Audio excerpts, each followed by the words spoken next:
Tone Deaf is the journey of a theater nerd, bringing musicals into the life of their musically challenged spouse. This show is rated explicit for mature content and strong language. I'm sorry for me. Spoilers are in every episode, so if you haven't seen the show we are reviewing, you can always check back in later with us. We'll be here when you get back.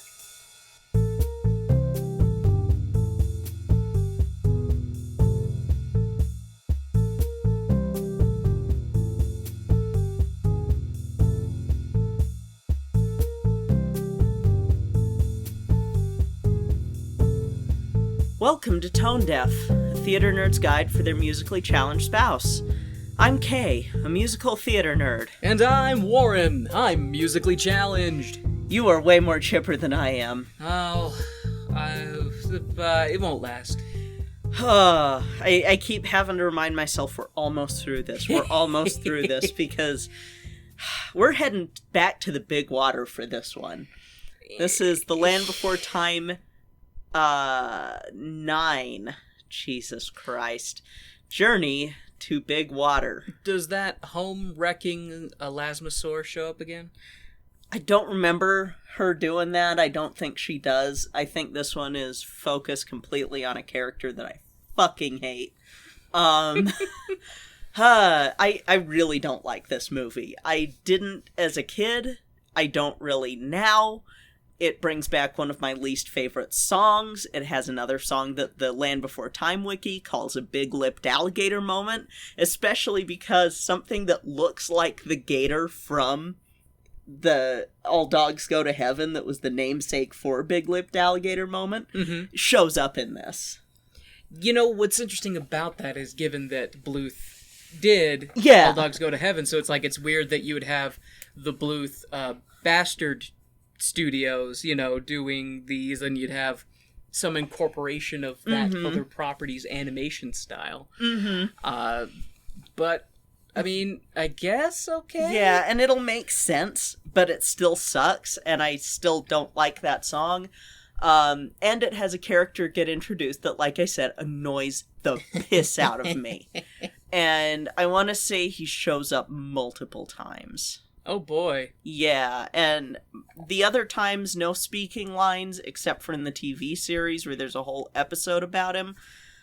And I'm kind of like, we already had an episode with you in the form of a short movie, a thankfully short movie. We don't need more. And it also spawned a PlayStation game complete with 2002 era PS graphics. Just... where you have to get him back home. Oh boy. You're just doing the plot of this fucking movie. You know what? Video game tie-ins to movies are so hit or miss, and I have a feeling that this one was a miss. Do you remember that era? I don't think it's still done, but do you remember the era of DVDs where they would sometimes include games with the DVD? Yes. And they were just the most shittily half-done pieces of shuffleware. Yep. I would think I would prefer that. Like, that would make more sense to make a video game that comes along with the movie. Yeah. Because, luckily, as a seasoned video gamer, luckily we have transitioned away from movie tie-in video games, because that used to be something that freaking happened all the time. And they were rarely ever good. Usually at the best they were just okay. Yeah. And I'm glad that it became not profitable enough to do that. But then, of course, video games have transitioned into loot box mechanics, or surprise mechanics, or surprise gifts, whatever the legal lingo they want to do to be like, we're not getting kids hooked on gambling. We promise. Child gambling. Child casinos. But virtual casinos, yeah. Yeah, because... So, there is another Land Before Time video game. I think there might be a couple different ones. There actually were, when you mentioned that previously. Yeah. I actually took a little bit of a Google search. There were some Game Boy Advance ones, there were some PlayStation ones. There was a CD-ROM one that I had as a kid that was PC? more of an... and it was more of an activity thing, because that was the kind of video games I was allowed. You have to learn something. It was very much you have to learn something, which is how I got away with Empire Earth and Roller Coaster Tycoon and Zoo Tycoon. And, yeah, I got really good at building these incredible exhibits and then releasing the animals. What was this? Was this a Mama K saying that it has to be something educational? I'm not sure, actually, because I'm trying to remember if Mama K truly was like that, or if it was just more of a case of, like, I don't really want you playing, like, GTA. And then there's the sperm donor who wasn't really much of a help either with games. Mm-hmm. I mean, you and I have talked about when my dad decided to break my video game, like the one console that I had, the Nintendo, and then didn't replace it even though he could. Mm-hmm. And so, anyway, we're not talking about the video game. I'm just stalling at this point. Yeah, me too. But, you know, speaking of stalling, I wouldn't mind, like, a new Land Before Time video game if it was, like, its own standalone video game that took years to develop and had, like, an original story and stuff like that, and you could explore the Great Valley and stuff like that. That could be fun. Maybe some friendly multiplayer elements. Each dinosaur has their own special abilities. Like Sarah's got the ram. You know, Longneck can maybe boost up other guys. Thag just eats stuff. And Thag's your healer. Okay, Ducky can swim, you know, in water stuff, and Petrie falls to his death every single time. That's his special ability. He can fly for like 15 feet, and then he gets tuckered out and falls. The thing with that is I don't trust them to do a good story because of where we're going on this journey. There is going to be one more good Land Before Time movie, and then it's all downhill. And it's all downhill. Back to the journey to Big Water. We have an underwater shot with a Neogene animal that would not have existed in the Cretaceous, and you can guess the animal when we get to that scene. Hey! And you'll see it, and you'll be like, either what the fuck, or oh, I didn't know that wasn't around yet. But it's a very iconic little sea critter that don't keep them as pets, y'all. Anyway, also gotcha. Donny Osmond sings the song in the end credits, so we've got another tone deaf alumnus, technically. And according to the wiki, this is the last time we will hear If We Hold On Together in the series. What song is If We Hold On Together.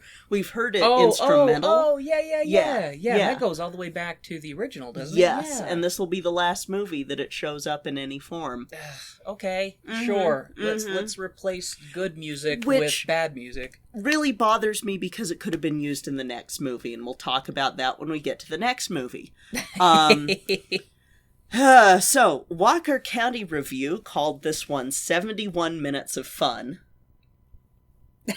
Rotten Tomatoes gives this one an audience score of 54%. IMDb says it has 5.1 stars, and I have it towards the middle bottom of the list. Because it's not the worst, but it's not good. Our recurring cast comes back, and Rob Paulson plays the Teach Littlefoot a Lesson character in this film, this character being an ophthalmosaurus, which is a type of ichthyosaur. Now, there's not going to be any new dinosaurs introduced, but never fear, we're still going to do a fact about a prehistoric critter, not the one that I just said, because that's too easy to say, ophthalmosaurus. This will not be a dinosaur. This will be a not a dinosaur reptile, and yes, you get to guess this one at the end. Okay. So. Is it Sarco? No. The creature we're talking about, like I said, is not a dinosaur. It will be a marine reptile in the Plesiosauridae family that lived in the Jurassic oceans around what is now Europe. Oh. It is huge and carnivorous with a skull that was over 4 feet long. At one point, a jawbone was found that was thought to belong to this genus that was over 9 feet long, but the jawbone has since been assigned to a different animal. With that, you think we would have a good idea on how big this animal was, right? But yes? Wrong! So, it actually is a bit debated. One theory was put forth by L.B. Tarlow, saying that the skull was about 1/7 of the size of the animal, making this a fucking enormous animal at 34 feet long. But there's more conservative estimates since then, with the head being 1/5 of the size, making it about 16 to 23 feet long, which is helped by the fact that we have a preserved skeleton of one of the species in the genus that was found in Germany, and it is 15 feet long. So still a sizable animal, but not as huge as Tarlow's estimates. I mean, men do tend to lie about size, often. Fair. Diet-wise, like I said, they were carnivores, and their name comes from the Greek words for smooth-sided tooth lizard. Like other plesiosaurs, this animal had 4 flippers that propelled it through the water, making them a perfect ambush predator. Unlike the other family in Plesiosauridae, which is plesiosaur, plesiosaurs were speedy creatures, and this family, for the most part, has shorter necks than the relatives in the plesiosaur family.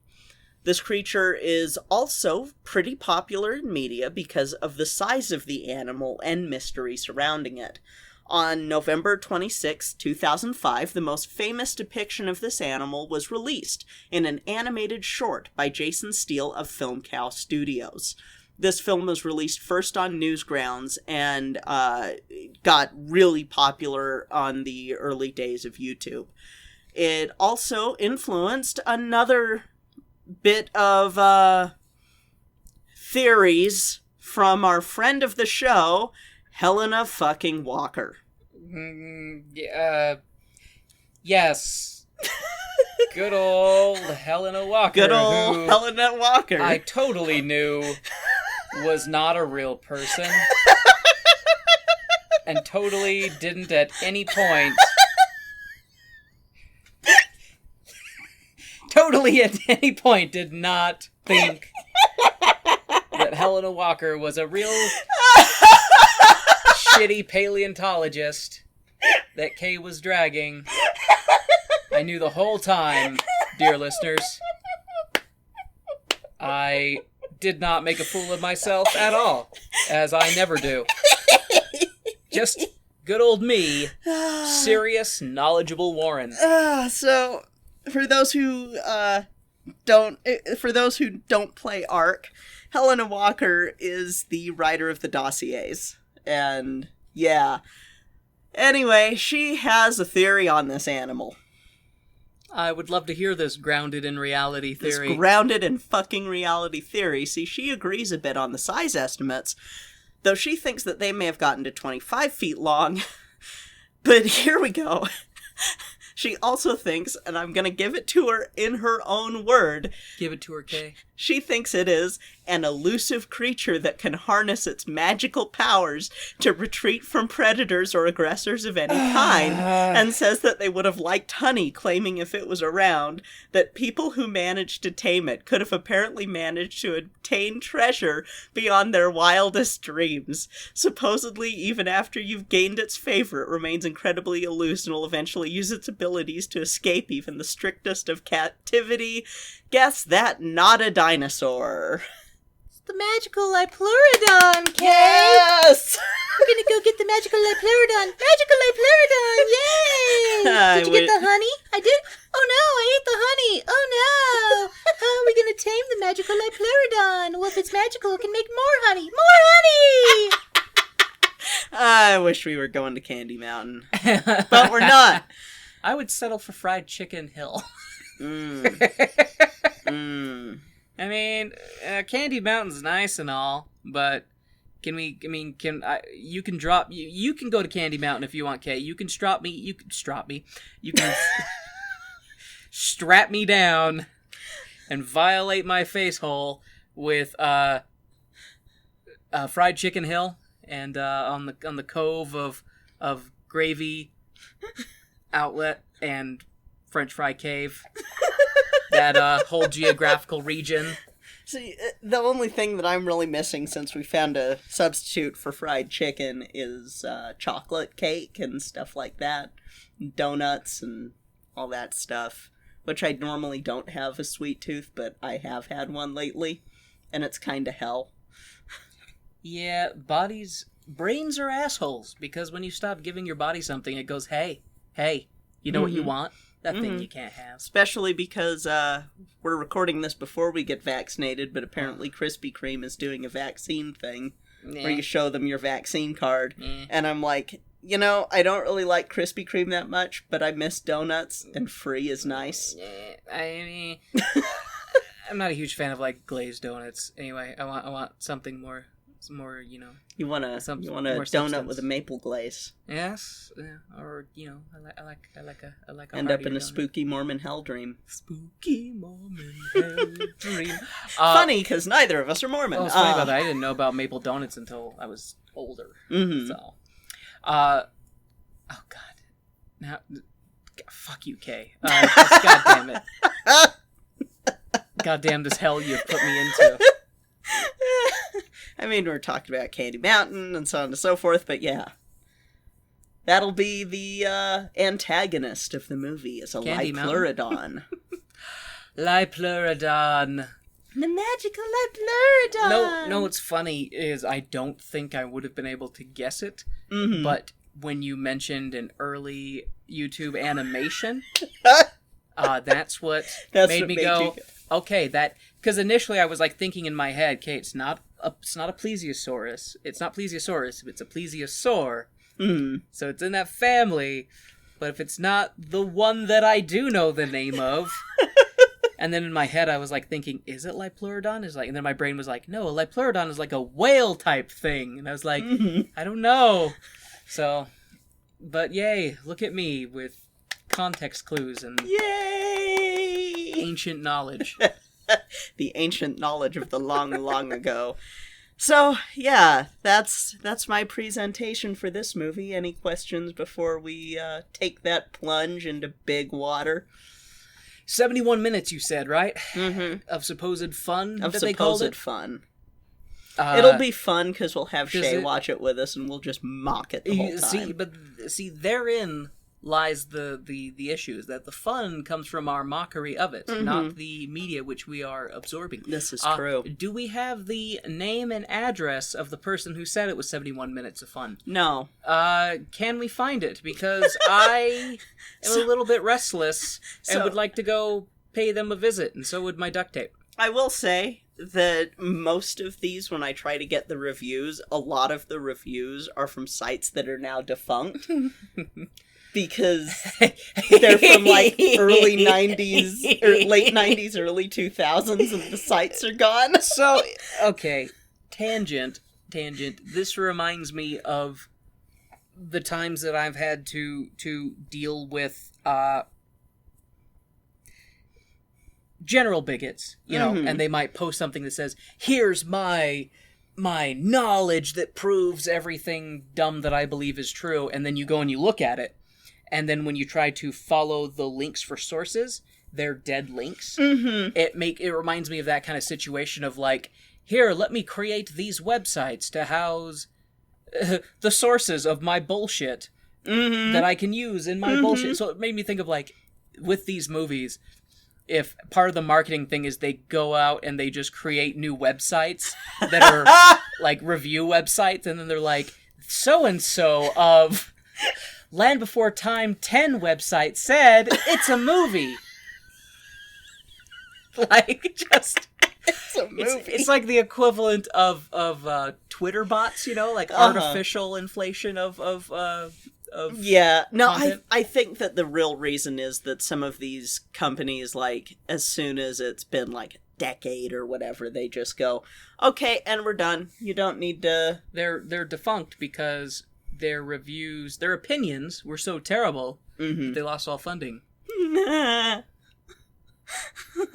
Well, like, They were I guess unfunded. what I should say is that either the websites are defunct, as in the case of some of the international reviews, or reviews that I wanted to, like, pull a really good quote from, but I wanted to get the context of, and so I just decided not to use that review and let the movie speak for itself.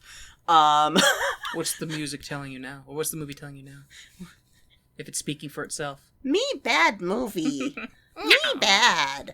Bad movie. But there some is of no the flyer supremacy in this one. some of the really bad, or some of the reviews that like I do not agree with, but that I still wanted to share with you. It was more of a case of like, oh well, this is a dead link to this review. Yeah, you can get onto the website itself, but you'll never be able to find the review. So I don't know if they have like a archive that you can't access unless you have super secret space membership or something. I don't know. But anyway, that's enough of a diversion here. Oh, We've put it off long enough. Let's go have yes. 71 minutes of fun Yay. with Journey to Big Water. I would prefer 71 minutes of cousin fun. I love the scrunchy face you have. It's just, it speaks volumes. It's like indescribable disgust and discomfort. All right, folks. We'll be right back with our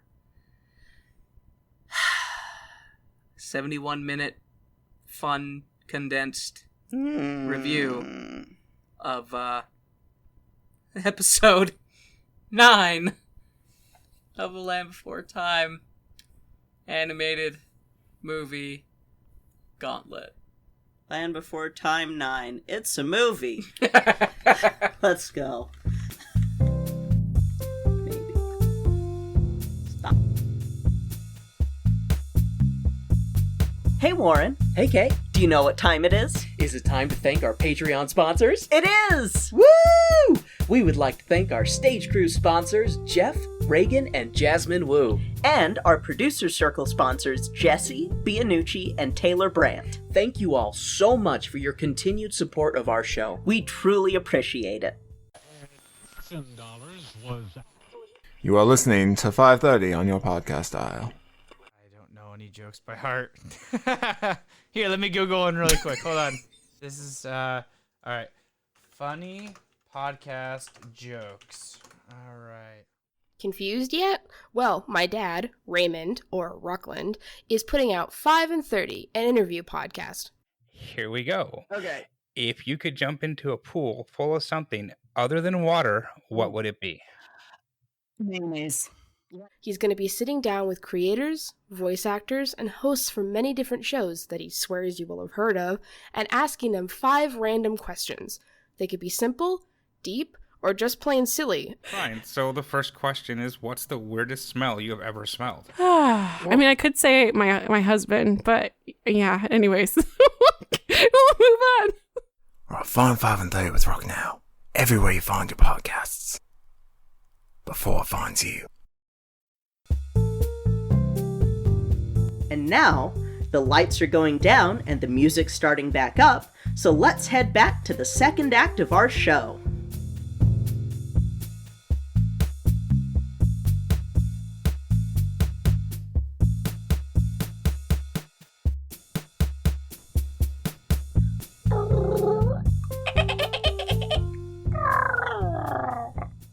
God, you're way better at that than I am, and I have notes in here where I'm supposed to do that, so it's gonna be hard.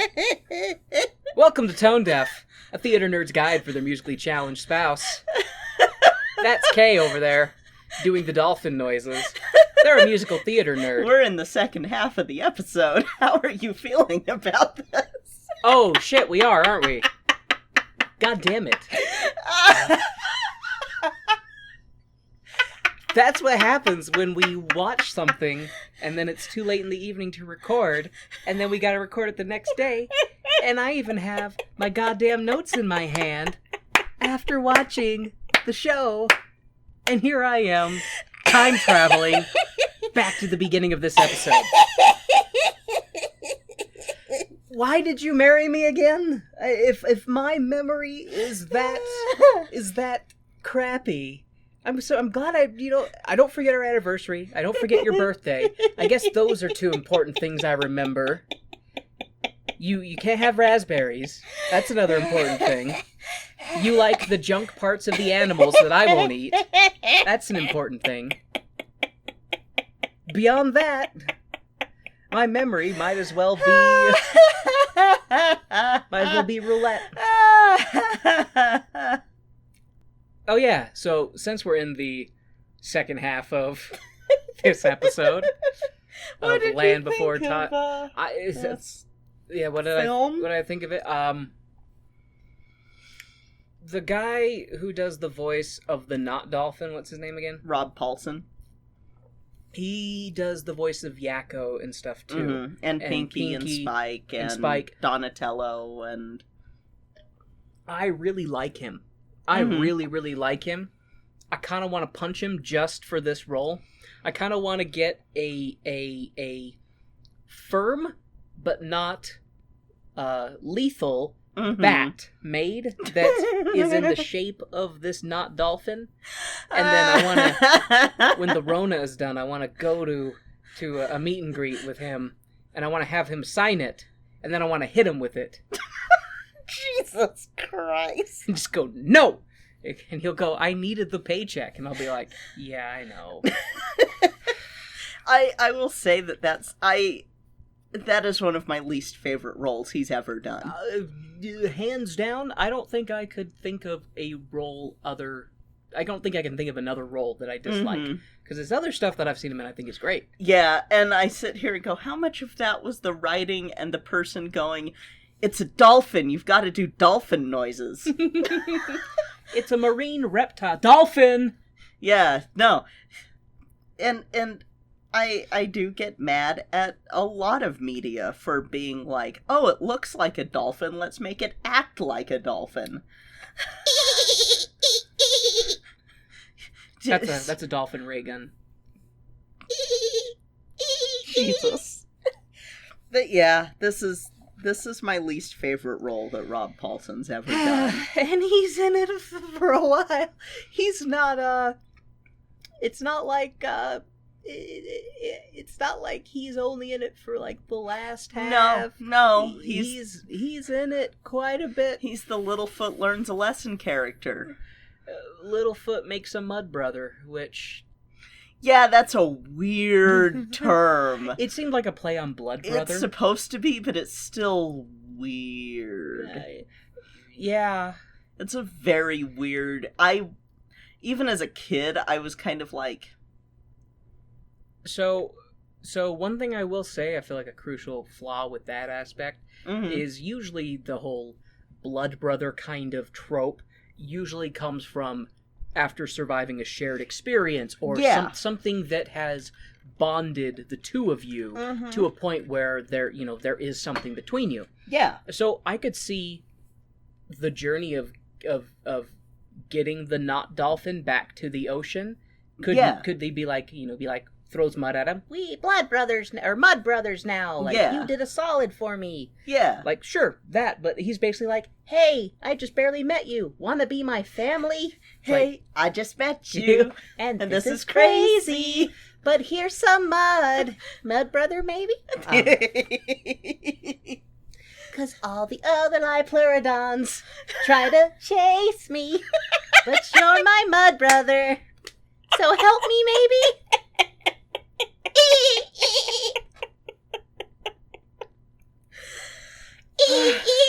Means bend over in dolphin. Get it? Because dolphins are horrible rapists. And that they're conscious of like what they're doing. Yeah, yeah. They're a smart animal. They're sociopaths. They're the humans of the sea. Yeah, they are the humans of the sea, aren't they? I think that I saw that used on Hood Nature, but that guy is great. That guy is great. He's amazing. Okay. We should probably get into these notes so that we can be done with... Do you agree with me, though, that it gets worse in Land Before Time? This episode is so dumb. So dumb. And this still isn't the worst of the movies, but this is pretty low. It's pretty low. It's pretty low.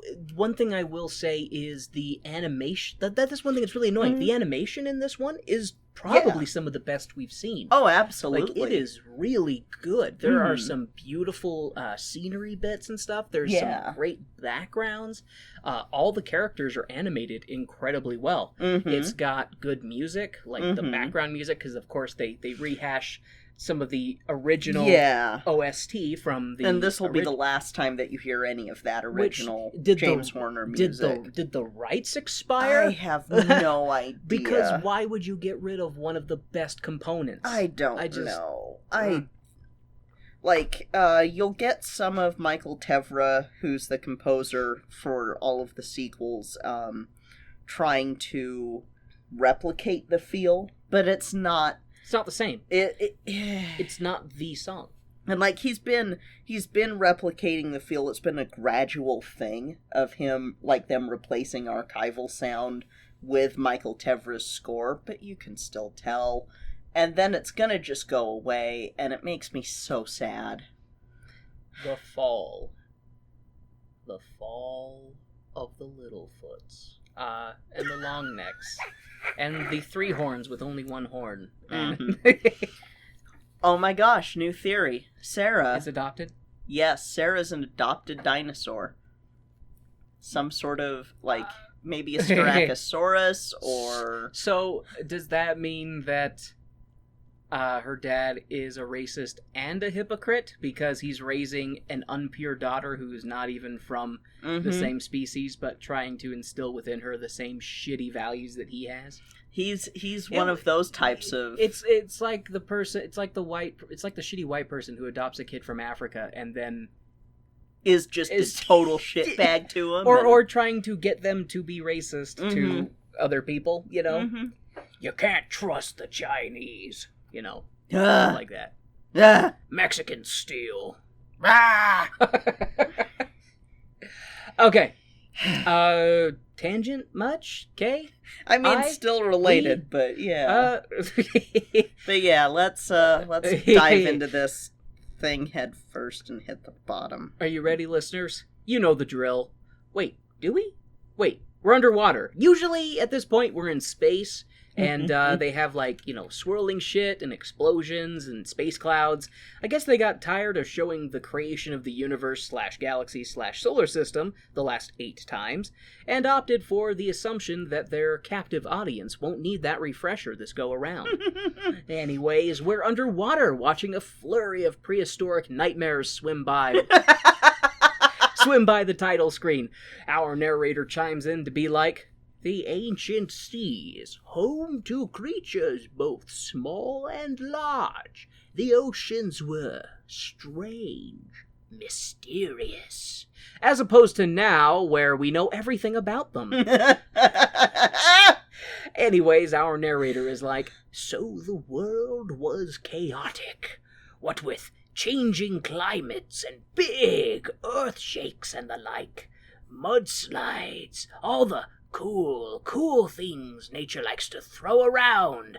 But even though shit was fucked up globally, the Great Valley was just fine. I mean, except for the storm that's going on right now. A lightning strike breaks a branch off a tree, and it lands near Baby Steps, flaming and on fire. Baby Steps is like, the sky sure is spitting on us a lot. And I'm not interested in or startled at this flaming branch at all. So that part made me laugh quite a bit because lightning strikes are already... You'd think prehistoric creatures would be like, oh, you know, big sky fire. And then it hits a tree that's, you know, a dozen feet away from them. Knocks off a huge chunk of the branch, and then it falls to the ground on fire. And Littlefoot is just like, how about that? Neat. Yeah, and instead of like, whoa, that was wild. Yeah, tree should have exploded then, or something like that. Like, lightning strikes on trees are pretty impressive. I don't think I've ever actually... Well, okay, I've seen the aftermath, but I've never actually seen them. I've seen some videos of them, and it's pretty impressive, and also... I don't know that it would have been put out that quick. It was raining pretty hard. It was. But yeah, you're right. It wouldn't have been put out that quick. Yeah, and I also hate that they're calling it Skywater, and I know that it gets so bad in this movie. It gets so bad. Soon they're not gonna know what mud is. The wet dirt. I get really annoyed later on when they use a term, and we'll talk about it. Yeah, it's coming up very close. Very, very soon. Very close, because I screamed at the TV. And I did too. So, suddenly, the rain clears up, and we see some sky colors. Rainbow. Which... So, they don't have a word for rainbow, it's just sky colors, but if you'll remember, in the last movie, they called the alien dinosaurs rainbow faces. So why? They know what a rainbow is, but not when in the sky? It makes me so mad. I think as a kid I would have been like, wait, what the fuck? Unless the rainbow faces were the ones who invented the name for that species, because they hadn't encountered that species up until that movie, and then all of a sudden they're all, oh, rainbow faces, but they don't know what the fuck a rainbow is. Yeah? I don't know. That, or, I mean, they'd be like, well, what's a rainbow? Oh, well, you know after it's rained, what's rain? Yeah. Colors. They call us color face. There we go, that's why! We're colored faces. That's why! You can't call... Oh. Okay. We just got an insight to the brainstorming session that went on in the writer's room. Or I should say the writer's outhouse, because how many people were involved in writing any of these? So, a little bit of some stuff that's... For stuff that I'm working on off the podcast, I am having to write things from a perspective of animals that don't have contact with humans, don't have words for human things, and, don't call each other by different species. It's similar to this, but I'm having to figure out what they would call them. For bright, colorful, parrot-related things, do you know what I'm calling them? No. The bright ones. That works. And that's what they could call the rainbow phases if they don't know what a rainbow is. But they obviously know what a rainbow is, so why the fuck do they call it sky colors? Because everything is a first draft with these. I feel like continuity, goddammit. I feel like I could walk into court and have enough evidence to be like, Your Honor, everything is a first draft with these people. You're awarded nothing because... You, sir. You, sir, Warren, may fuck off. Get out of my courtroom. I'm holding you in contempt. Why are you here? You sad, strange little man. You're here for a parking ticket. But, Your Honor, the Land Before Time direct-to-video sequels make no sense. Bailiff. Okay. Let's get back to this, shall we? So yes.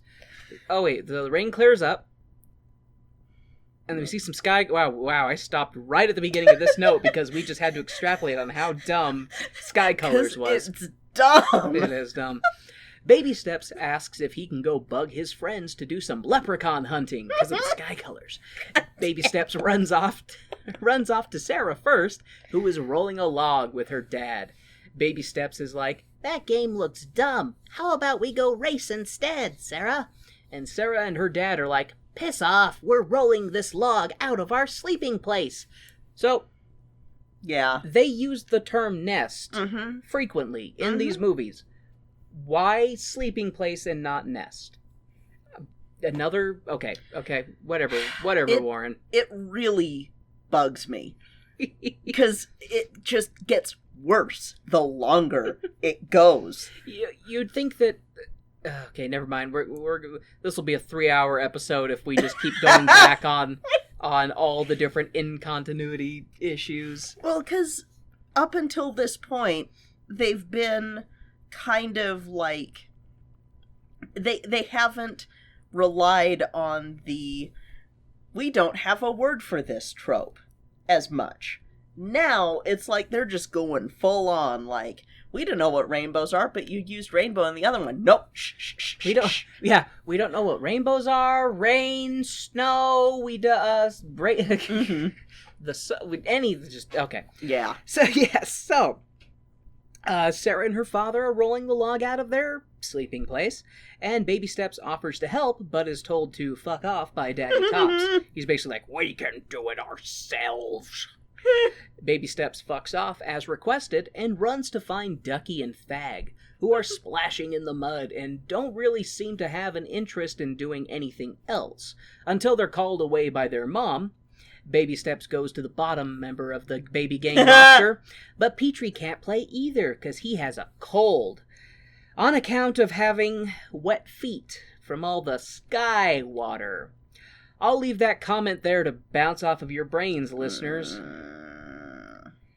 Baby Steps, all sad and shit because no one can play, walks away and starts to sing a song about how it's boring, really boring when you can't play with your friends. Boring, really, really boring. Mm-hmm.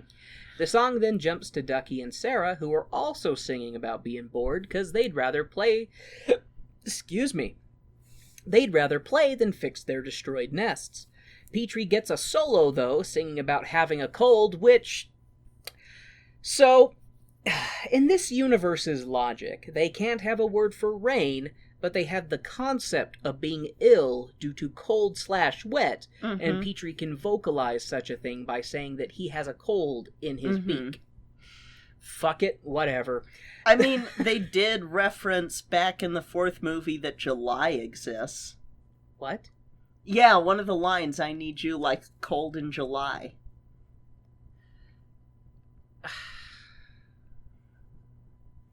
Sometimes it pays to be musically challenged, folks. Yeah, Because no, I that's miss things bounced like around that. in my head since I was a kid, and this reminded me of that again, and just like, fuck. They really are inconsistent about shit. So Julius Caesar existed. Guess he was old as dirt. Oh. Or this is the land before time, and time has no meaning, and this is really purgatory. Or it's all hologram. Oh, it's just a big experiment. They're all on a holodeck, and it's the rainbow faces just fucking with everybody. Yes, it is. So, yes, the other baby gang members each sing the boring chorus before the song finally ends. Baby gang... With, I'm bored. Yeah, we get it. You're bored. Mm-hmm. I feel like the concept for this movie was, man, kids in the 90s, or I guess early 2000s, well, okay, I guess this is before the complete switch to, like, it's a beautiful day for gamers trope. Yeah. It was, because I do remember the points of being a kid where it's like, man, the weather's bad. Mm-hmm. I can't go out and play. Yep. And I don't have cable, and video games are not quite to the point where I can get lost in a 70-plus hour RPG. Mm-hmm. So, I guess I'll just look outside with a sad face and think about playing. Mm-hmm. So that's what I think that they were thinking when they made this, because it's basically the Land Before Time equivalent of, man, we can't go play because of the rain. I mean, sky water. Townsville was closed because of the sky water. No government today because of the sky water. No crime today Because of the sky water. I love that reference. Okay.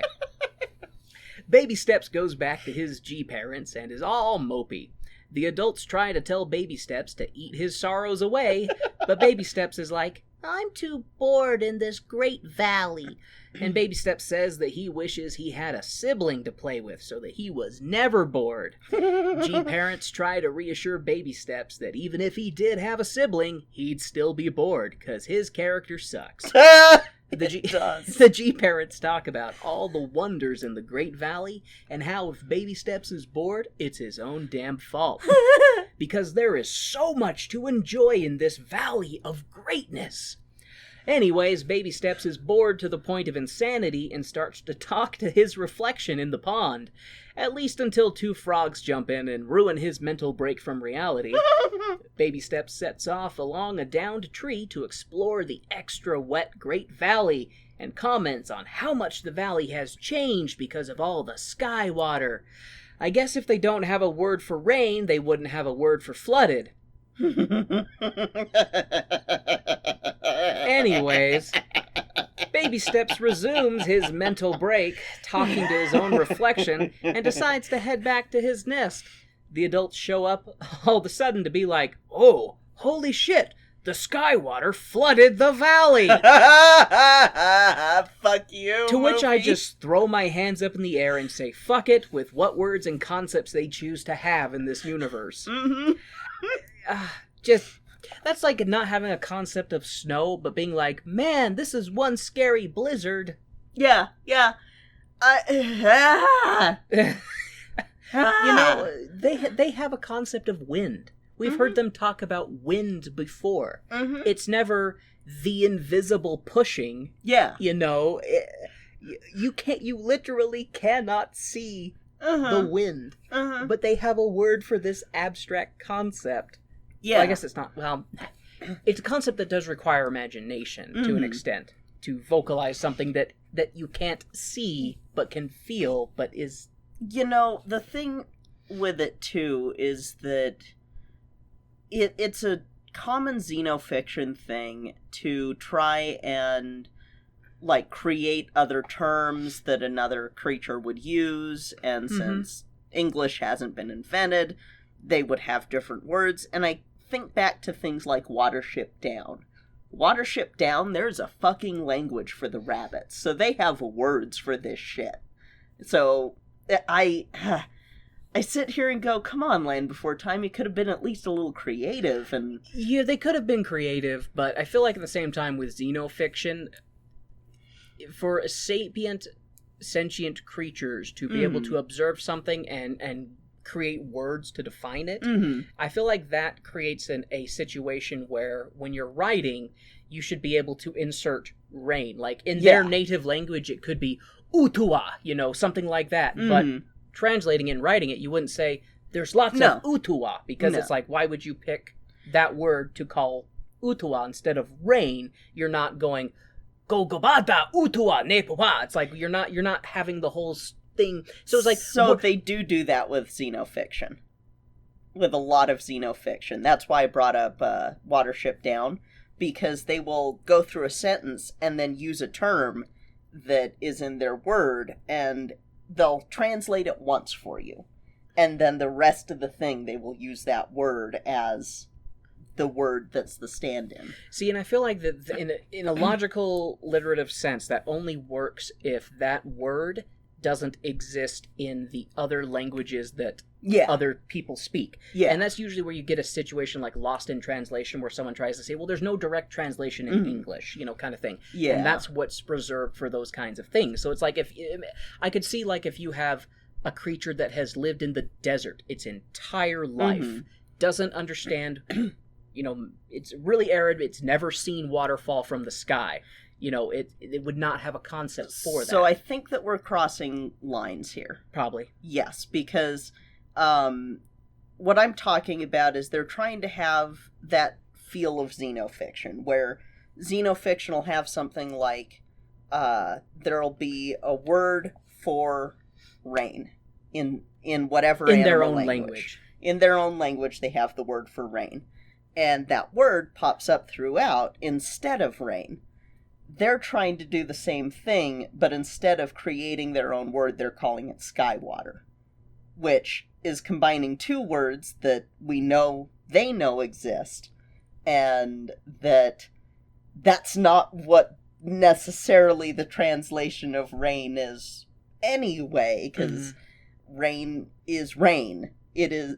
Sky water could be anything landing, and they even use the word rain in other movies. Oh, God. Do they really? Remember when Sarah's getting dripped on by the Allosaurus? Is it raining? I forgot about that.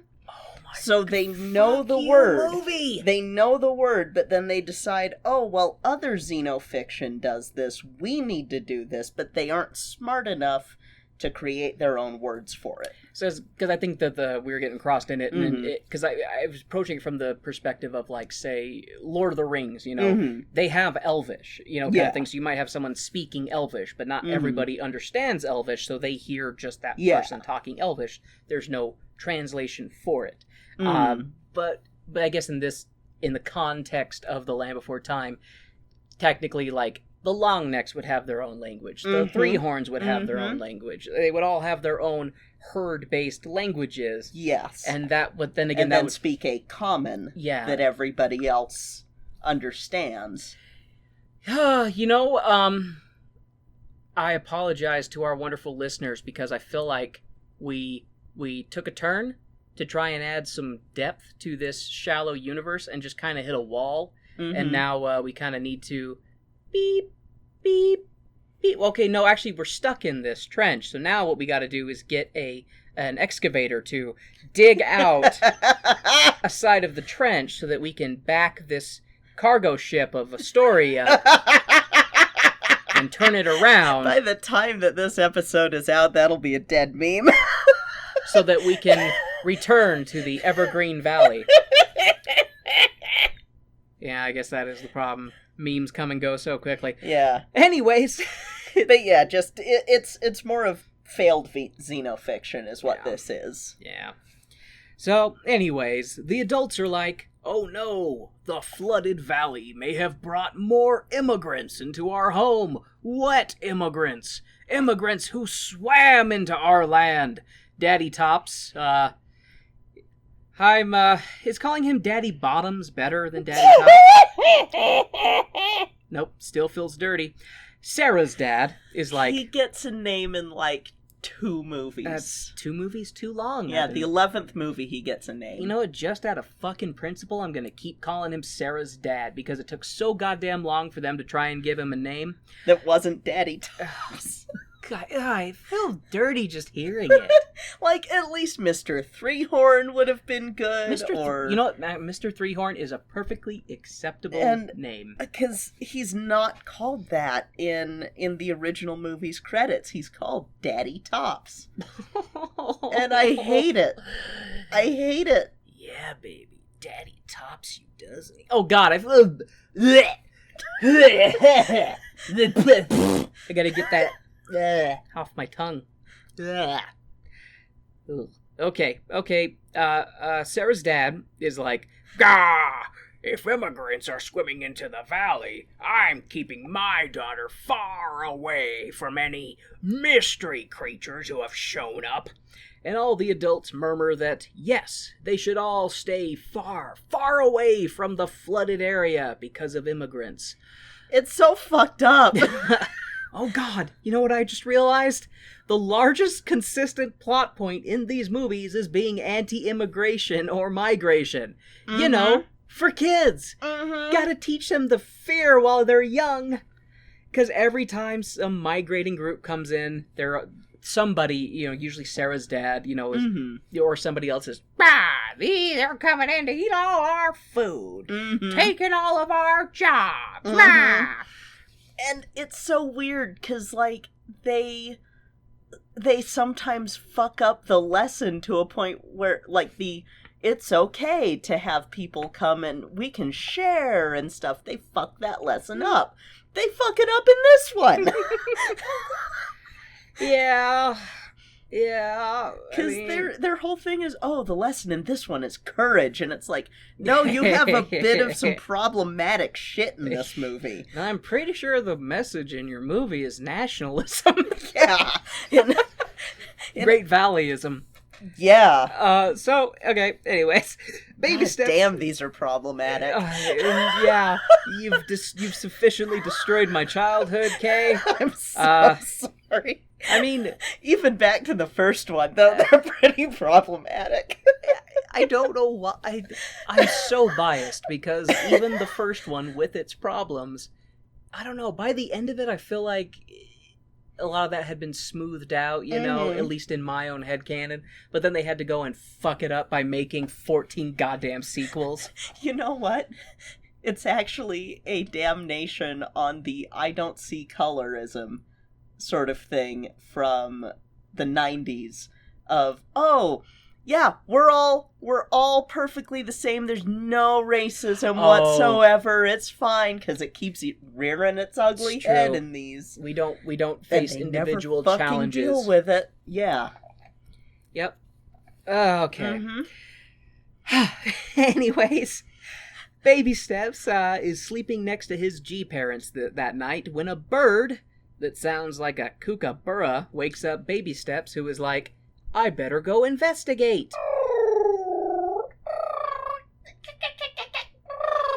And I realize now that it wasn't a bird that he heard. Nope. And he scampers off. Baby Steps scampers to the flooded area and is like, whoa, dolphins! I don't think they're supposed to exist for another 60 million years or so. And then Kay reminds me that it's that type of marine reptile that looks like a dolphin, and they're a passive tame in Ark. They just kind of swim up to you and you can feed them fish and then they tame. Anyways, this... And you can use them to eat Eurypterids. And, I can't remember what they're called. Oh, so this one's not that. This one's a type of ichthyosaur. This one is an ophthalmosaurus. Ophthalmosaurus and ichthyosaur. Named for its big eyes. That Mo didn't have. Ophthalmosaurus. Okay, I could... anyways, this, not a dolphin, is named Mo, and he splashes and trills at Baby Steps. And, lures him to the water for a dolphin raping, 'cause dolphins are rapists. I know that Mo is technically not a dolphin, but dolphins learned their deviant behavior from somewhere, didn't they? Damn it, Mo. I mean, dolphins are ungulates, so... Oh my god.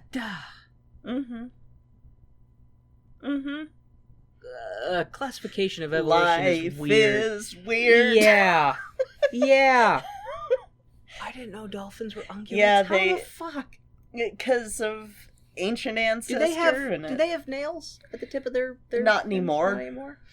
But if I remember right, I think that cetaceans are in ungulate, and it fucked me up finding that out. Doesn't that mean that dolphins should be called seahorses?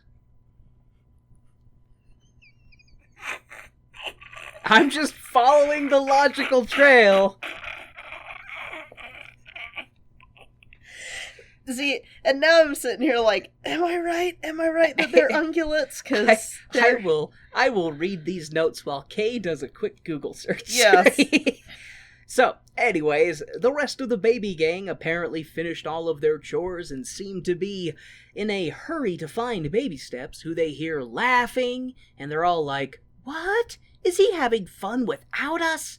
Ducky tries to protest, being like, my mom said the big water was dangerous and we should stay away. Yep. And Sarah is like, so what? Haven't you been paying attention to the rest of these movies? We have a death wish and don't give a shit about danger. Onward, the rest of the gang finds Baby Steps, who is talking about his new best friend and mud brother, Mo! Baby Steps... Fucking Mo. See, I'm like, if he's... Mo would be the name for a mosasaur. It's because he's ophthalmosaurus, and They could have called him Op or something. They could have called him literally anything else. I like that response. So Baby Steps tries to lead them to where they saw Mo previously, but Mo is not around, and Sarah is being a jelly bitch, all, I don't see your new best friend. I think you made him up because you're a twisted fuck who wants to manipulate our emotions and make us think that you've replaced us with a new best friend. Baby Steps protests and says that he'd never talked to an imaginary person, even though he had a conversation with his reflection earlier. But Petrie gives us an insight into his tiny reptile brain and is like, me talk to imaginary friend all the time. I fucking hate that. And when pressed for details, we get a shitty Caribbean-esque song about imaginary friends and how they can be so different because they're imaginary. It's a song to fill a couple minutes and help meet the song quota, nothing more. I feel like this is the point where they truly jumped the Megalodon. They don't have a single fucking thing left. They have one good sequel left, and that's the next one, and then it's just... Do you think in the writer's room they had like a dartboard with just random words pasted on it and they were just throwing colored darts to like come up with a plot? They've gotta be. So, to give you a little bit of information on dolphins. So Seahorses. Really, you should be calling them sea pigs because they're related to artidactyls. That's where they evolved from. They're related to Aerodactyl? The Pokemon? No. Oh. So artiodactyls are like all of your even-toed ungulates. So They have dactyl in their name. Yes, because toe. Oh. Dactyl. God damn it. But or Latin. finger or toe. It's Greek. It's all Greek to you.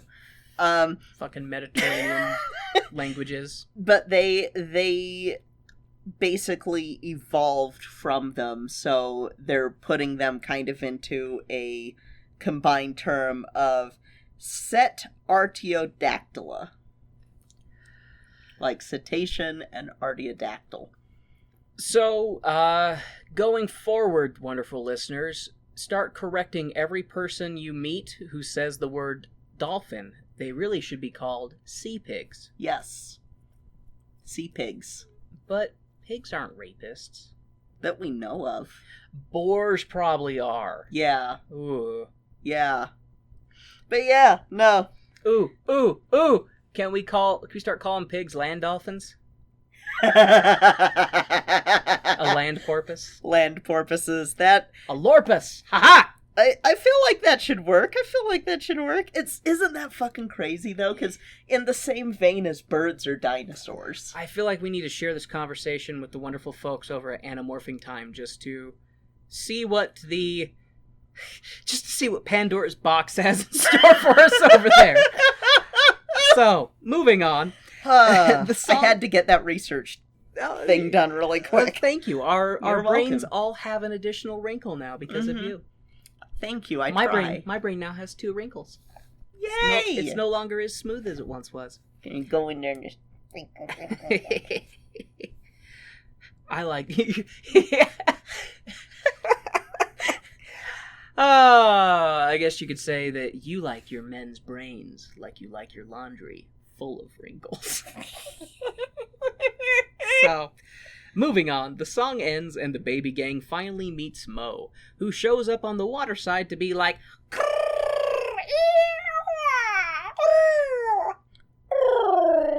Kay does a much better job than I do, y'all. Because I'm part bird. And all the members of the baby gang introduce themselves one by one and show what it is that makes them special, including Sarah, whose special attribute is being a bitch. Sarah literally does the, "You're not from around here, are ya?" Yup. And Mo gives his backstory about being in The big water. And when sky plays make lots of sky water. And big waves. And then big whirly pools of spin water. And Mo got swept away into the valley. As Mo is talking, he spots a big, dark shape moving through the water. As Mo tries to warn his new friendish types, they get snapped at by a big, nasty water sharptooth.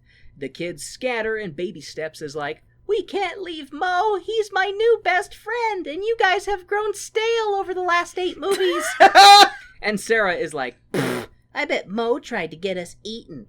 And Baby Steps tries to convince the others to help Mo get back to the big water. They decide to ask the adults for help, because that works in these types of movies. Cut to. It drives me nuts. Just How the skip the adults are middle. always so Just irresponsible. skip the middleman. You're all latchkey children anyway. So we cut to the adults being like, "We're not going to help an immigrant." And the kids set out to once again take on an adventure. But the ground rumbles and some big earth shakes cause a chasm, and the kids are separated from the rest of the valley with no other route open to them. The baby gang heads towards the flooded area, or the new water, as the adults in the next scene will call it. Speaking of which, the adults follow the kids' footsteps to the chasm and are like, "Yup, the kids went towards the new water, which is on the other side of this brand spanking new chasm." That'll never show up in another movie ever again. Neat. Can we just have some amount of, like, if you're gonna have an earthquake in a movie, have it actually Change the topography.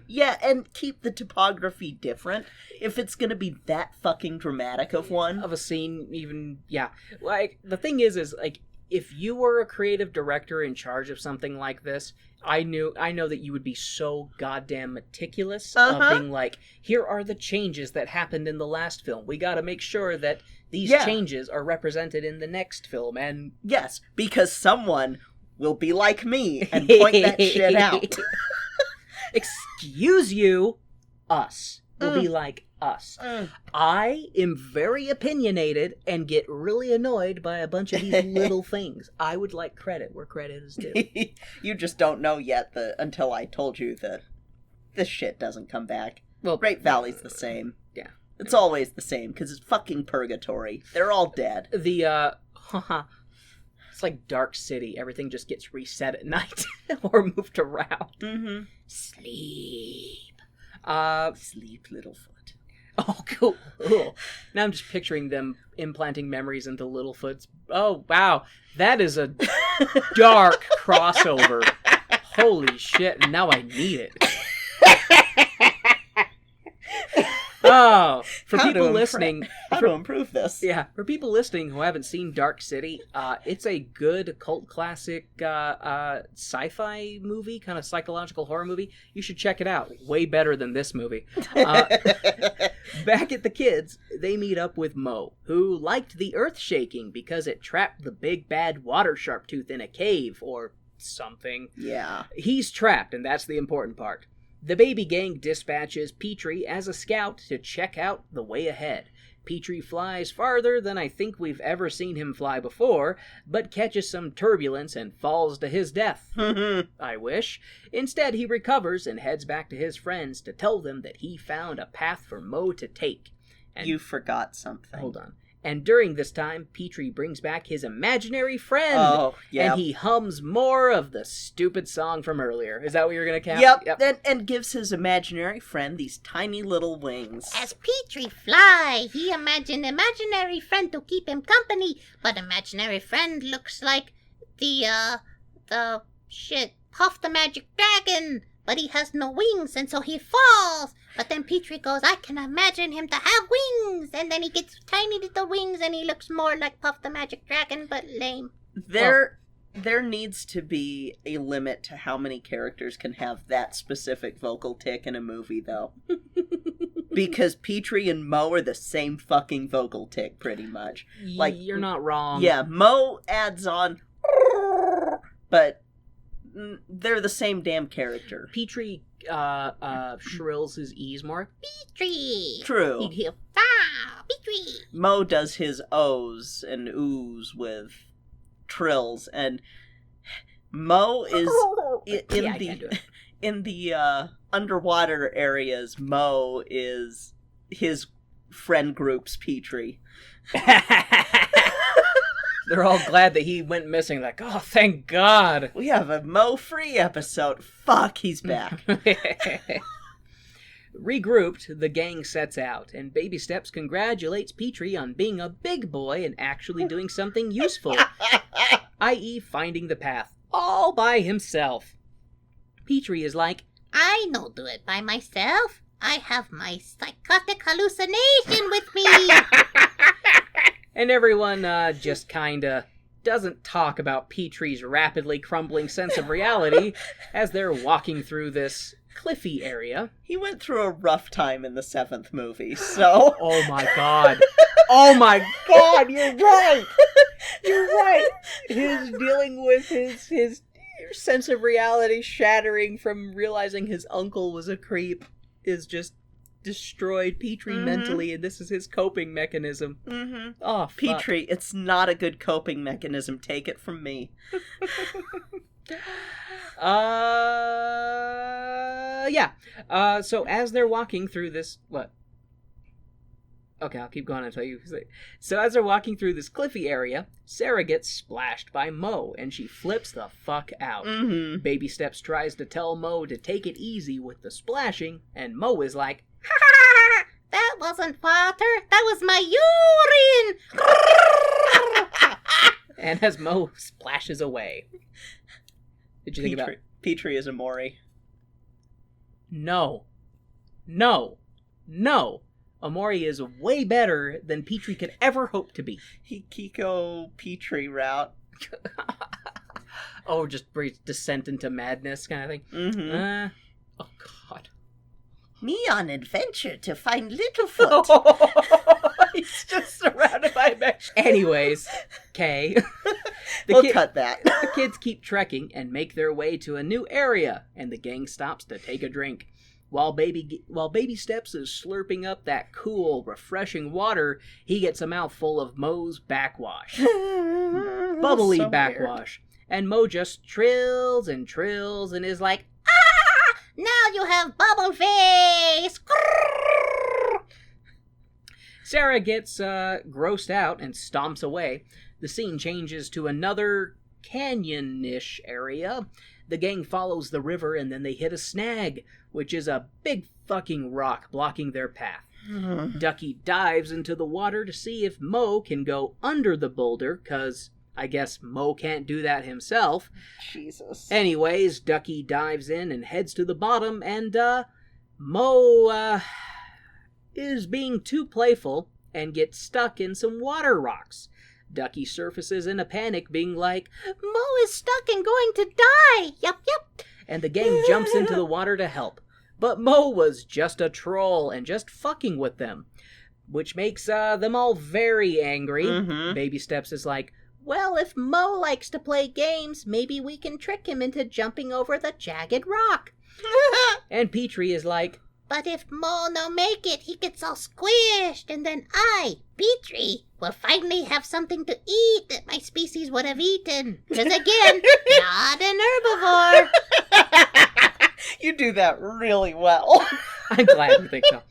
Anyways, Baby Steps gets on the rock and pulls a Free Willy moment, urging Mo to swim and jump the rock. As Mo falls and Baby Steps uses his body, his long neck body, as a slide to redirect Mo. No. Baby Steps suffers no splatity-splat impact from the dense sea creature, his own size, smacking his body and being deflected. So Mo does this Free Willy, launches out of the water to try and jump the rock, but he's not going to make it, and so he falls down, lands on Littlefoot's back end, but slides down his tail and then up the back of his head. Yeah, he Flintstones off. Thank you. Thank you. That is a very excellent way of putting it. He Flintstones off of him. However, the massive crucial flaw with that, as we both know, sea creatures are incredibly fucking dense because they are moving through resistance all the time because of water. So, fun fact, listeners, Kay used to work at an aquarium, and we learned that baby penguins, new hatched baby penguins, are 10 pounds. They're dense little fuckers. They're dense motherfuckers. They're dense little fuckers. And the way you see penguins swim and they just rocket themselves out of the ground, they are dense little fuckers. That's muscle. They have to be able to propel their torpedo-like bodies out of the water to get air to land. So, and don't be on the wrong end of those flippers. You will have welts. Big ass welts. So Mo probably weighs more than Baby Steps. There's a very good possibility. And the way that they animate it, Baby Steps doesn't sink a little bit. He doesn't even react to having the full force of gravity pulling Mo down on Baby Steps. It basically it's the way it's animated. It just might as well have been no friction. Yeah. It is I hate it so much. I hate it almost as much as I hate the pterosaurs with translucent wings. Mm-hmm. I think I hate it more. That's fair. That's fair. So, yes, Baby Steps just works as a slip and slide and yeets Mo off his body and into the river. The rest of the gang makes their way down the cliffside to the next shitty scene. Well, not the next one, because the next one is our villain, who is trapped in a cave. Wait for it. No longer. The largest rock slides loose, and we don't see our Sharptooth escape, but we hear it. And the speed at which he catches up with them, right? It's because of the magical properties of the Lipleurodon. Magical Lipleurodon, Kay! Magical Lipleurodon! Going to Candy Mountain! Candy Mountain, Candy Kay! Mountain! Back at the baby gang, they're walking and walking and walking and walking, and we see the scenery change and the light dim, signifying that they've been walking for hours. The gang decides to pass the time with a song about the big water. In my opinion, it's a slightly better version than the big water song from movie 5. Slightly. Yes, slightly. But mostly because this version has references to the past movie and serves as a meta recognition that they are, in fact, aware of their past adventure. Or at least that one. Continuity is important, not that this series cares that much. Anyways, Mo starts to trill out of happiness, and the others in the baby gang think it's the most horrible noise they have ever heard, and they cover their ears and cry in discomfort. Which, that makes me laugh, because he's been trilling the whole goddamn movie, and only now are they like, that horrible noise! Yeah. So, yeah, they're crying in discomfort, and a bunch of swarming leaf gobblers come hopping out from the bushes and swarm the gang.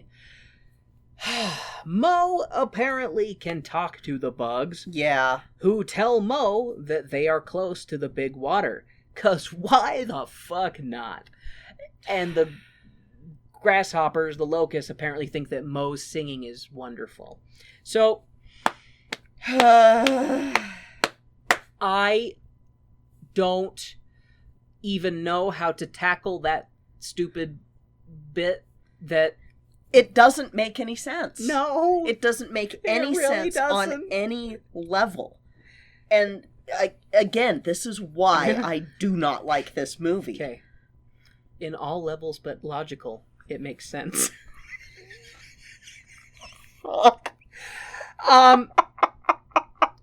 So after that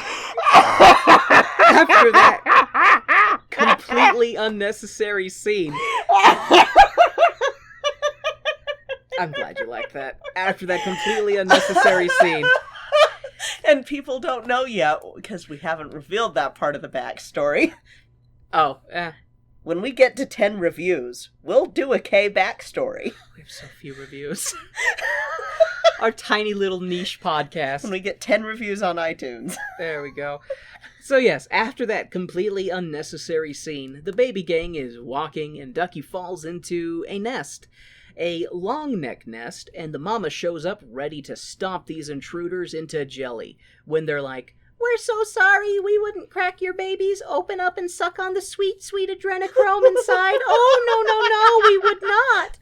Warren, egg dinochrome, remember? Oh, yes, thank you, Kay. Egg dinochrome. Thank you. See, continuity matters, and I forgot my own continuity.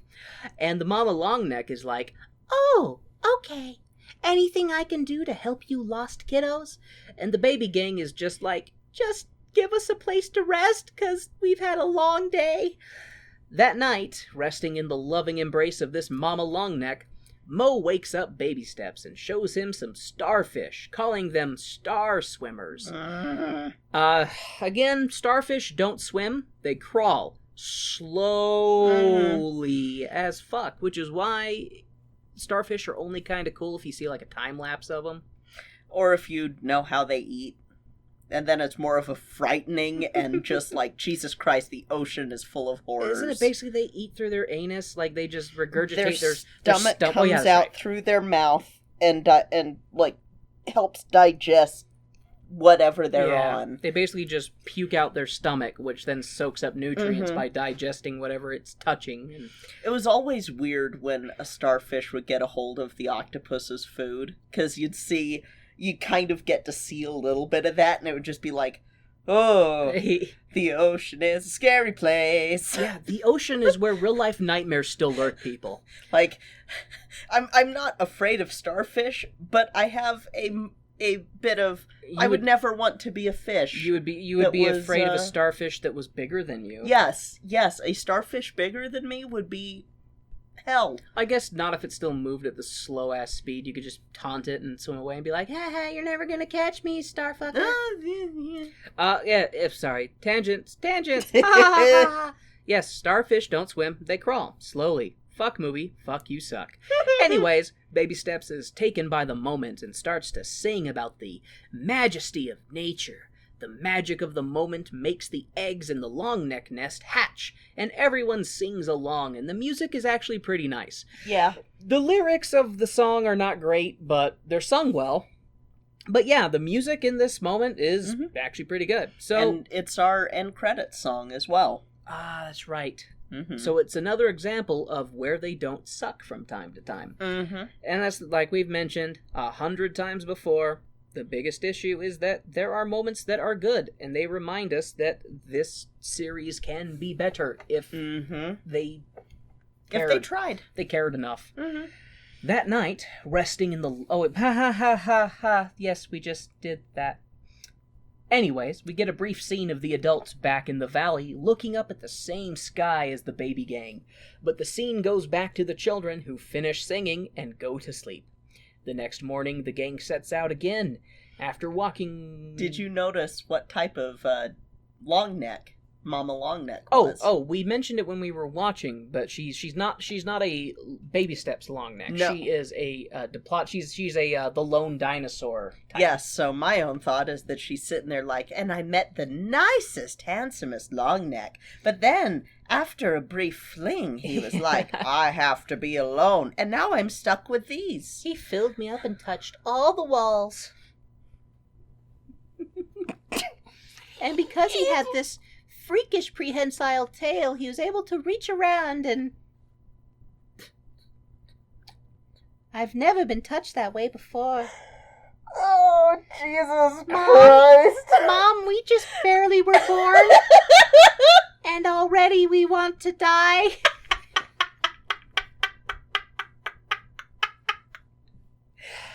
So...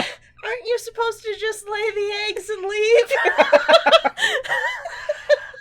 But if I had left, I would never be able to tell you about how your bastard father rocked my world. So, yeah, okay. There's the seagull. Someone open a window. Get that seagull out of here. So the next morning, the gang sets out again. After walking for a bit, Ducky asks the gang to take a break so that they can cool off in the water. The water is apparently turning salty, indicating that they're getting close to the big water, which, I mean, we haven't really touched on Mo being a sea creature who was previously swimming in land into fresh water, but I don't know, fuck it. Anyways, the gang is playing in the water and Sarah feels something, and then she looks in the water and catches crabs. A crab. Who clamps on Sarah's nose and makes her run and scream in pain until Mo politely asks the crab to kindly fuck off, which it does. The gang finds themselves at a fork in the river, and instead of using their brains and being like, well, water flows downhill, so downhill would be towards the big water. But no, the gang splits up, with Mo taking the lead to check the way he found. While Mo is gone, the sky spits on the babies some more, and the Lipleurodon shows up to attack the kids. Petrie, who is flying around, gets struck by lightning and dies for like the 50th time. But when the Lipleurodon tries to catch his extra crispy carcass in his mouth, snaps his jaws shut on the falling Petrie, but only gets the very tip of his wing. Just the tip. I wrote that in here, just the tip. And a log. So Petrie's flying around, lightning strikes, and he's like on this cliff point, and there's like a dead tree there. We don't see anything happen to the tree, but that tree falls. I guess too much sky spit.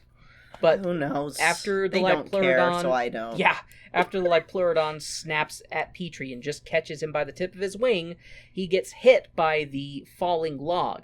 That falls and hits the Liopleurodon, knocking it out for a minute.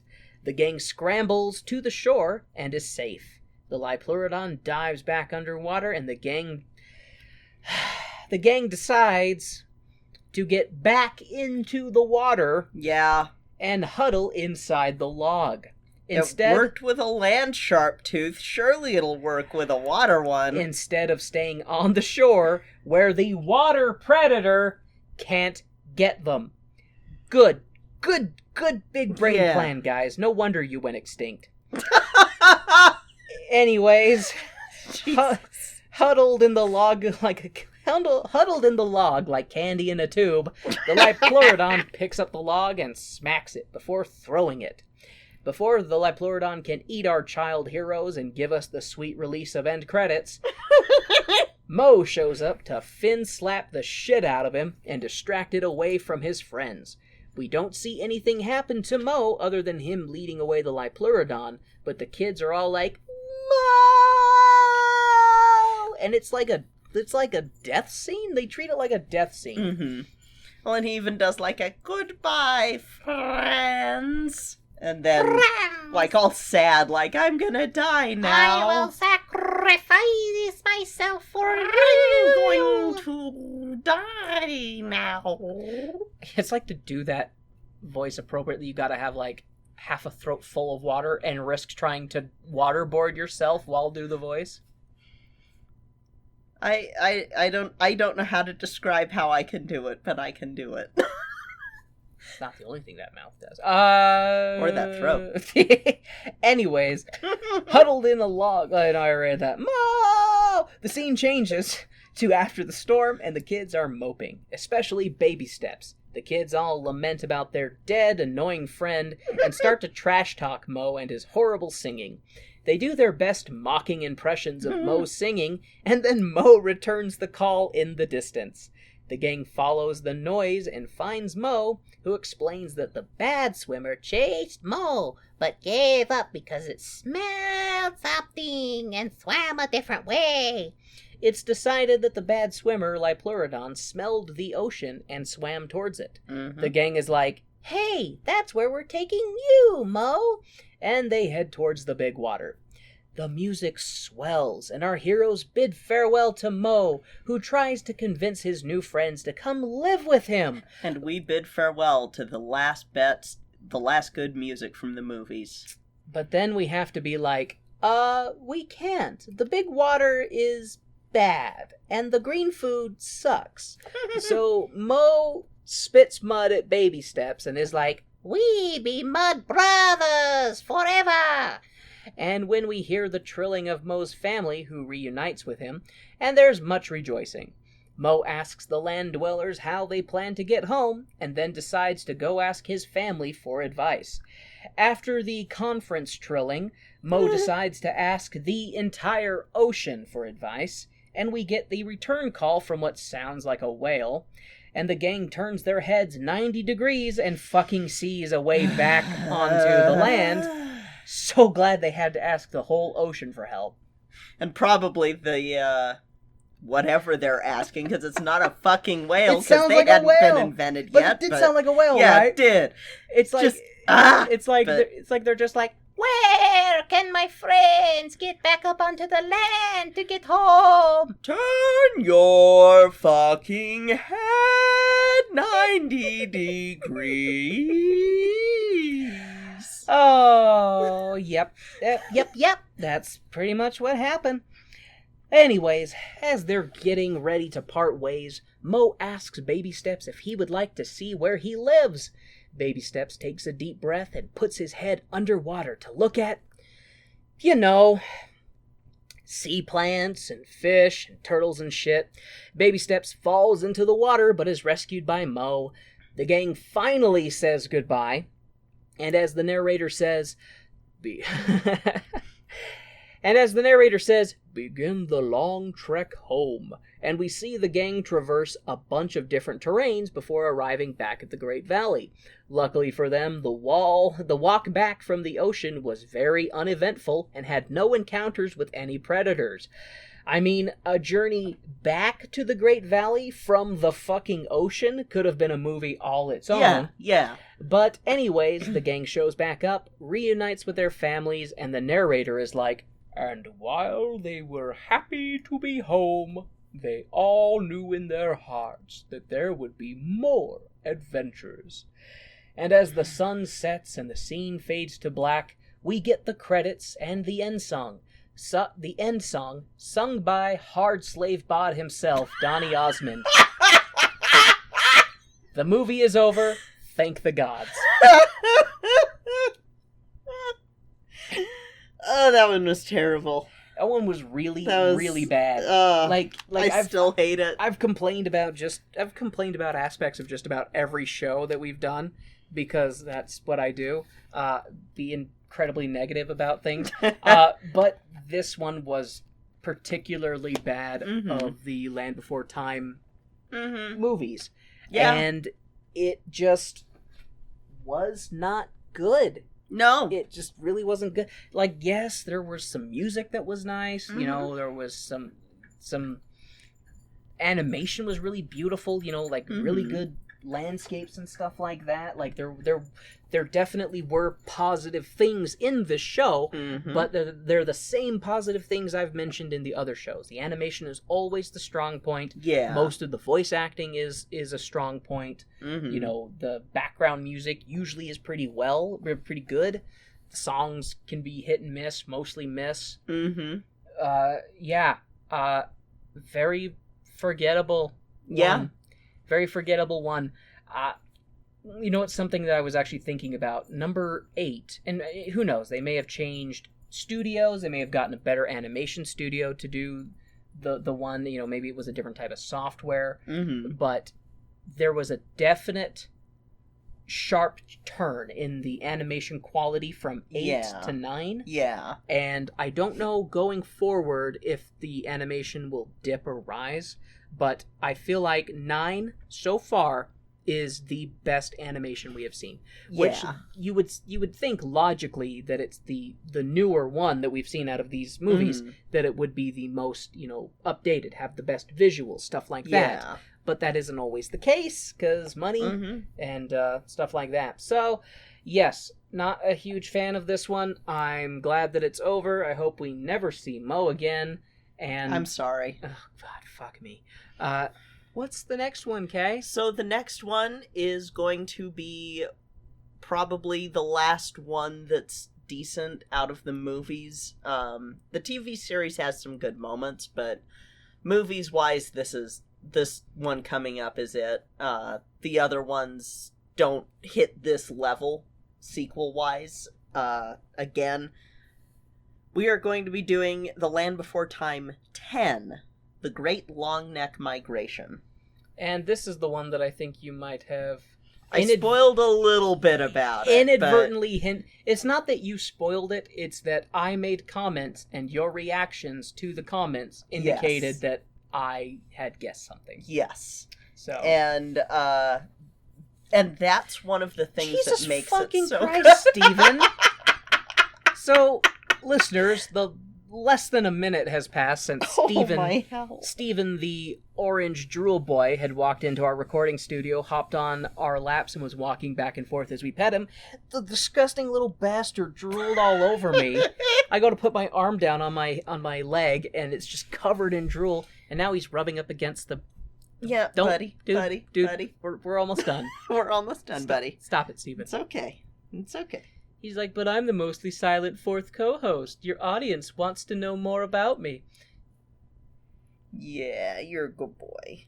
You're a good boy. The way he loves you. Oh my gosh. Oh my gosh, he's crawling up on Kay. He is. He just loves you. Please keep the drool away. So the next one is the Great Long Neck Migration. Yes, and this one I have allowed myself to go down a bit more of a rabbit hole for the dinosaur facts, so... As long as you don't go watership down with the ship, down with the watership. You've never seen that, have No, you? I haven't. That joke could have been better.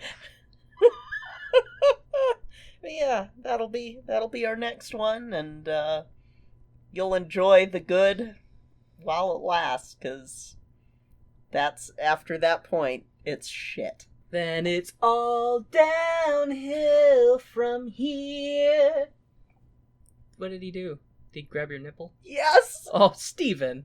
Ugh! Copping a feel on my wife. He's like, it's because I'm so goddamn handsome. I could walk into any room and You lay on the about to lap get of any kicked woman. off this lap. You about to get kicked off this lap. I Oh, can grab God. any titty I want. No one will do a damn thing because I'm so goddamn gorgeous. The one good thing about the pandemic was not wearing a bra anymore, and I keep getting reminded of my choice. Oh, so thank you all so much for listening to this tangent-filled episode of Tone Deaf, as is our custom. If you would like to reach out to Kay or I, you can do so at our home base, which is tonedeafmusical.com. There we have links to all of our Facebooks and Instagrams and Twitters, as well as a link to the Cast Junkie Discord server, where we have our own Not Safe for Work channel. Please feel free to stop by, say hi, talk about musical theater or whatever, and maybe share pictures of your pets. Right now I have an orange boy butthole blinking at me. If you would like to go above and beyond, you can leave a review. Kay and I have very few reviews, and, that helps. That helps to get the show into more earballs. If you would like to go above and beyond, you can join our Patreon, which is Tone Deaf Musical. We have different tiers there, as well as some bonus episodes. If you would like a physical way to support the show that you can hold in your hand, we've got stickers and t-shirts and coffee mugs over on our TeePublic, and all stuff goes to help support the show. So we can upgrade equipment and pay for stuff that we need to stream, because there's no free versions of it. Yes. Thank you all again so much for listening and for your support and for interactions with us. I think, though, that'll be it for this episode. I'm Kay. I'm Warren, totally not looking at an orange cat's butthole. Jesus Christ. This has been Tone Deaf. What the... With Steven. You want to say goodbye to the listener, Steven? Mr. Silent Boy, whose head is cupped in my hands, and he's giving me this big smile as I rub his chin. You do have the most pathetic little meow. It would be funny if you could do a meow for our listeners. What do you say, Steven? Steven says no. Thank you so much for listening, folks. We'll do this again. You've been Kay. I've been... Wait, shit, what? You've been Warren. We've already done the sign-off. What? Good night, everybody.